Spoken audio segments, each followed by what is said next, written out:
Assalamualaikum warahmatullahi wabarakatuh. Halo sahabat cerdas, kembali lagi bersama Kak Irbal. Pada video kali ini kakak ingin mengajak sahabat cerdas semua untuk belajar tentang lensa cekung. Jadi simak videonya sampai habis dan tetap fokus agar kalian bisa memahami materi ini dengan baik. Oke?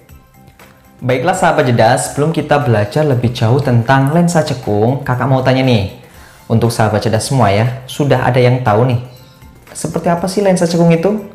Atau mungkin ada yang bisa menyebutkan bagaimana pemanfaatan lensa cekung pada kehidupan sehari-hari? Ada yang tahu? Oke, kalau belum tahu nih kakak kasih tahu ya. Jadi lensa cekung itu bentuknya ya cekung. Nah, namanya aja lensa cekung ya. Nah, perlu diketahui bahwa lensa cekung itu bentuk tengahnya itu lebih tipis daripada tepinya. Berbeda dengan lensa cembung ya. Kalau lensa cembung itu bagian tengahnya itu lebih tebal daripada tepinya. Nah, biasanya lensa ini itu dibuat dengan kaca atau plastik, sehingga indeks biasnya itu biasanya lebih besar daripada indeks bias di udara. Maka ketika ada cahaya masuk ke lensa, dia akan mengalami pembiasan.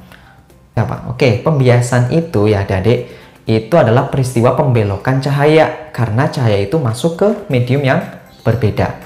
Jadi gini, kalau misal seandainya ada cahaya ya dari udara, nah masuk ke lensa, dia itu nggak lurus lagi. Awalnya misal lurus nih, masuk ke lensanya, dia akhirnya terbelok, bisa ke bawah, bisa ke atas. Nah, itu adalah peristiwa pembiasan. Nah, perlu diketahui juga bahwa pemanfaatan lensa cekung ini itu bisa kalian lihat nih. Apa yang kakak pakai?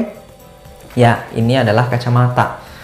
Kacamata itu ada yang menggunakan lensa cembung, ada yang menggunakan lensa cekung, tergantung penderitanya. Kalau kakak karena rabun jauh, kakak menggunakan lensa cekung atau lensa negatif. Makanya biasanya kamu pakainya lensa negatif ya, karena min gitu ya, karena kita rabun jauh. Nah, kalau seandainya kalian ada yang menggunakan lensa positif gitu ya, atau lensa cembung, itu berarti kalian sedang mengalami rabun dekat. Rabun jauh gimana sih kak? Kalau rabun jauh itu adalah bayangannya jatuh di depan retina. Kalau rabun dekat itu artinya bayangannya itu terlalu ke belakang retina, jatuh di belakang retina, sehingga harus dimajukan.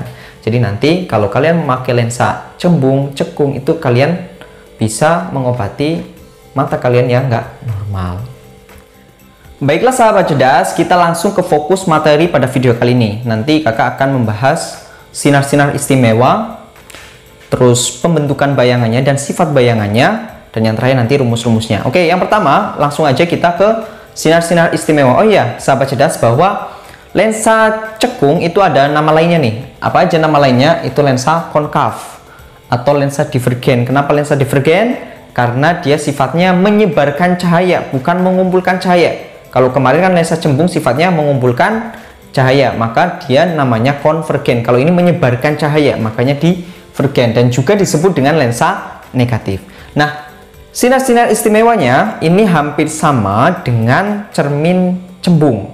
Kalau cermin cembung kan cermin negatif. Kalau lensa cekung, lensa negatif.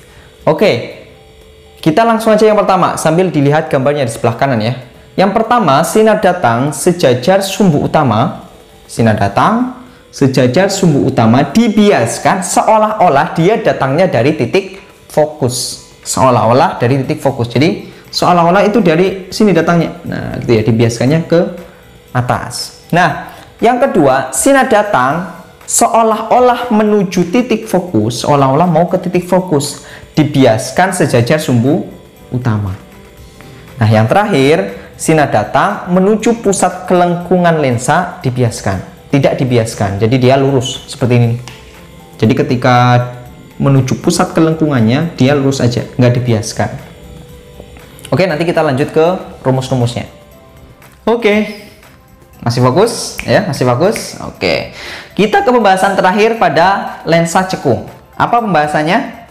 Ya, sifat bayangan dan rumus-rumus pada lensa cekung. Oke, perlu diketahui aja ya sahabat cerdas bahwa sifat bayangan pada lensa cekung itu mirip dengan cermin cembung. Bayangannya cuma berapa? Sifat bayangannya cuma satu. Apa? Maya, tegak, diperkecil. Nih, ini ya, maya, tegak, diperkecil. Oke, kalau kita mau lihat visualnya gimana, gambarnya ini lihat ya. Di sini sudah kakak gambarkan bagaimana pembentukan bayangannya. dari benda yang diletakkan di depan lensa sehingga bayangannya di sini. Oke, dilihat aja ya bagaimana kakak menggambarkannya ini. Tadi nggak kakak video langsung karena terlalu lama, mungkin ini menggambarkannya juga lama pakai penggaris lewat ukuran yang pas gitu kan, makanya mungkin lama kalau di video langsung. Oke, langsung aja ya, diperhatikan bagaimana ini bisa terbentuk. Yang penting kan ini ya, bisa terbentuknya gimana sih. Nah, kalau kamu mau menggambarkan bayangan ini, minimal kalian harus pahami dulu tadi sinar-sinar istimewa pada lensa cekung. Apa aja yang pertama? Ya, pertama, sinar datang sejajar sumbu utama dibiaskan seolah-olah dia datangnya dari mana? Dari fokus depan lensa di sini. Nah, ke sana ya. Ini kita tarik titik dari sini. Oke, itu yang pertama. Yang kedua, sinar datang seolah-olah dia mau menuju titik fokus bagian belakang lensa di sini ya. Nah, dibiaskan sejajar sumbu utama. Nah, ini dibiaskannya ke sini. Jadi mau ke sini set, wow, dibelokkan. Yes, ke sana ya. Kita ambil titik-titiknya di sini. Nah, yang terakhir apa? Sinar datang menuju titik pusat lensa diteruskan. Jadi nggak dibiaskan di sini. Nah, di sini kita menemukan titik potongnya. Nah, ini bisa digambarkan bayangannya. Terlihat bahwa bayangannya itu gimana? Tegak ya. Jadi bendanya hadapnya ke atas, ini juga hadapnya ke atas. Itu artinya tegak. Kalau terbalik gimana? Kalau bendanya di sini, bayangannya di bawah kayak gini. Itu artinya terbalik. Ternyata bayangannya tegak. Kalau tegak pasti maya. Maya tegak, tegak maya gitu ya. Maya tegak. Nah, taunya sebenarnya maya dari mana sih? Dari letak bayangannya. Ingat, sesuatu yang berada di depan lensa, bayangan ya, bayangan kalau letaknya di depan lensa dia maya. Beda dengan cermin. Kalau cermin, kalau di depan cermin gimana? Nyata. Kalau di belakang cermin maya. Kalau lensa, di depan lensa maya, di belakang lensa nyata ya. Ini ternyata bayangannya di depan lensa, berarti maya. Ya. Terus dilihat nih, mengecil atau membesar? Bendanya sama bayangannya besar mana? Besar bendanya, bayangannya kecil, berarti kecil gitu ya. Jadi maya tegak diperkecil. Oke, lanjut ke rumusnya. Rumusnya itu sama secara garis besar sama cermin sama lensa. Ya udah, kalau cari perbesaran ya M sama dengan S aksen per S. Kalau nyari fokus 1/F sama dengan 1/S plus 1/S aksen. Nah, catatannya yang penting di sini nih. Fokusnya untuk lensa cembung positif, kalau lensa cekung negatif. S aksen kalau maya negatif, kalau nyata positif. Gitu ya. Oke, kita punya soal nih. Eptanas SMK tahun 2000-2001. Ada sebuah benda berada pada jarak 21 cm di depan lensa divergen. Apa itu lensa divergen? Lensa cekung, itu nama lainnya ya.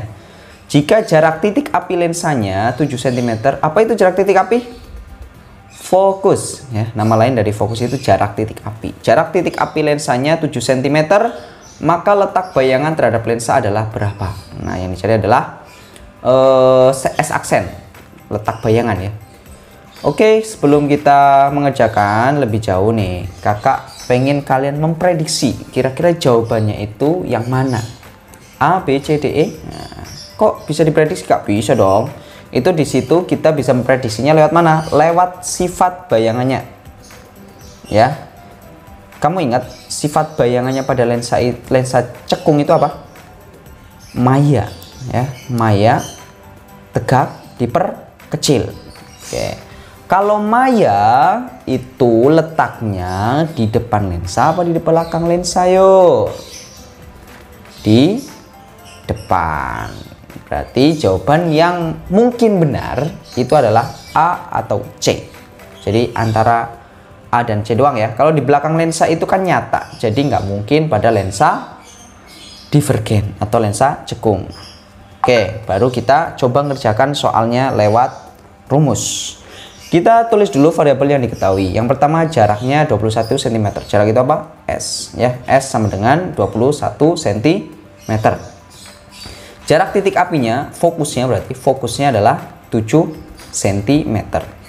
Letak bayangannya S aksen yang ditanyakan. Oke, kakak punya rumus cepat nih untuk mencari S aksen. S aksen itu sama dengan S kali F per S min F. Kak, Itu rumus itu dari mana sih? Dari kemarin kok nggak dikasih tahu. Oke deh, kalau kalian mau tahu itu rumus dari mana nih, dilihat ya. Kita punya rumus 1/f sama dengan 1/s plus 1/s aksen. Berarti kalau kita mau nyari s aksen berarti 1/s nya kita pindah ke kiri jadi negatif. 1/f min 1/s sama dengan 1/s aksen. Kita kali silang s ke atas, s kali 1 s min f ya, f nya juga dikali silang, di bawahnya dikali lurus f kali s. Jadi rumusnya adalah kan masih s min f per f kali s dibagi per s aksen. Berarti kalau s aksen ya udah dibalik aja, f kali s dibagi s min f gitu ya. Oke, langsung aja lah kita ke soal yang tadi ya, pakai rumus s aksen sama dengan s kali f per s min f. Kita masukkan angkanya, S-nya berapa? 21 kali F-nya berapa? Min 7. Kak, kenapa min 7? Oh iya, kakak tadi lupa. Harusnya Kak ingetin nih, kalau lensa divergen atau lensa cekung itu fokusnya negatif ya. Walaupun di situ ditulisnya cuma 7 cm. Kamu tetap harus di soalnya cara mengerjakannya tetap harus min 7 karena dia lensa divergen. Lensa cekung itu lensa negatif, fokusnya negatif. Ya udah lanjut ya, 21 kali min 7 dibagi 21 min dalam kurung min 7. Oke. Jadi S aksennya kita tulis kembali sama dengan 21 kali min 7 di bawah kan 21 min jadinya positif. Berarti 21 tambah 7 28. Kita sederhanakan 21 dan 28 dibagi berapa yuk? Dibagi dengan 7 semua ya. Jadi 3 per berapa? 3 per 4. Nah 3/4. Nah 3 kali min 7 min 21. Jadi min 21 per 4. Berapa min 21 dibagi 4? Jawabannya adalah min 5,25. Berarti jawabannya yang mana? Jawabannya adalah yang A, 5,25 cm di depan lensa. Oke. Oke, lanjut ya ke soal yang nomor 2. Yang kedua deh, soal yang kedua, soal UAN SMK 2001-2002. Gimana soalnya? Ada benda berdiri tegak pada jarak 30 cm di depan lensa cekung, menghasilkan bayangan maya pada jarak 12 cm. Ingat, bayangan maya itu berarti S aksennya negatif ya. Fokus lensa tersebut adalah berapa senti? Oke, kalau ditanya fokus pada lensa cekung, maka jawaban yang bisa diprediksikan adalah yang A atau B atau yang C. Karena fokus lensa cekung itu pasti negatif ya. Nama aja lensa negatif. Lensa cekung itu kan lensa negatif. Fokusnya fokus negatif. Ingat-ingat itu ya. Oke, langsung aja kita mengerjakan. Ditulis dulu ya variabel yang diketahui di situ. Apa aja? Pertama, jaraknya 30 cm, berarti itu S-nya. S-nya 30 cm. Yang kedua, bayangannya 12 cm. S aksennya berarti berapa?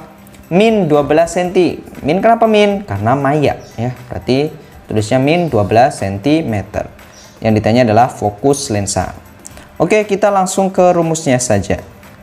Kakak punya rumus langsung nih untuk mencari fokus. Apa?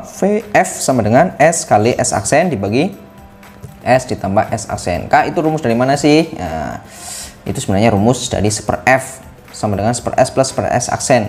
Caranya gimana biar ketemu kayak gitu? Coba cari sendiri. Caranya hampir sama cara mencari S aksen, cuman ini nggak dipindah ruas.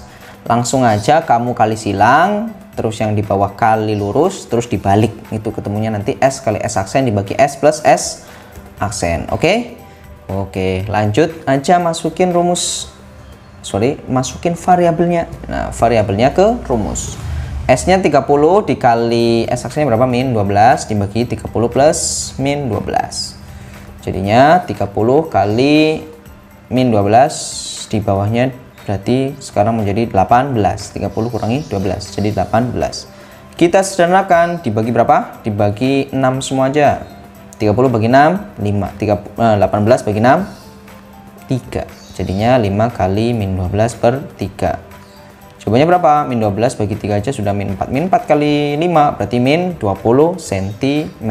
Berarti jawabannya yang mana? Yang B. Min 20 cm. Baiklah, sampai di sini dulu pembahasan tentang lensa cekung. Jangan lupa membagikan ilmu ini walaupun hanya sedikit, karena orang yang membagikan ilmu sama artinya dia sedang menambahkan ilmu pada dirinya sendiri. Oke.